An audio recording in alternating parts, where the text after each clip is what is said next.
কালকে আমাদের একটু হাবিজাবি খাওয়া হয়েছে বিয়ে বাড়ি, ওই জন্য আজকে আমরা একদম হালকা পাতলা। তো দেখো আজকে হচ্ছে কুমড়ো ভাতে, আজকে কিন্তু পেঁয়াজ আর লঙ্কা দিয়েই মাখা, আমার খুব ভালো লাগে।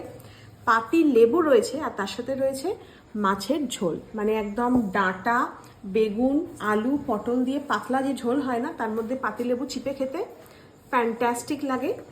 আর যেটা হয়েছে সেটা কুনালি দেখা, হ্যাঁ সেটা হচ্ছে মৌরলা মাছ মৌরলা ভাজা। মাছের, কুনালের পাতে রয়েছে মৌরলা মাছ ভাজা। আজকে আবার কুনালের নতুন থালা, শাশুড়ি নতুন থালা দিয়েছে, বলছে জামাইয়ের থালাটা কেমন হয়ে গেছে দেখ, তোর আদর দেখেছিস। এটা হচ্ছে ভাজা, এটা হচ্ছে টক। টকটা কে বানিয়েছে? মিথ্যাবাদী। নিজের হাতে আমি মৌরলা মাছের টক বানিয়ে দিয়েছি, তুই টেস্ট করে বল কেমন হয়েছে। হ্যাঁ, আর একটা যে জিনিস যেটা মিস করেছিলাম সেটা হচ্ছে টক দই। টক দই। বললাম না গরমকালে এটা আমাদের কম্পালসারি থাকে। মেন এবার এই মৌরলা মাছের টক খাবে হচ্ছে কুনাল। ভালো দারুণ হয়েছে না? আমিও চেখে দেখেছি, দারুণ হয়েছে। দারুণ দারুণ।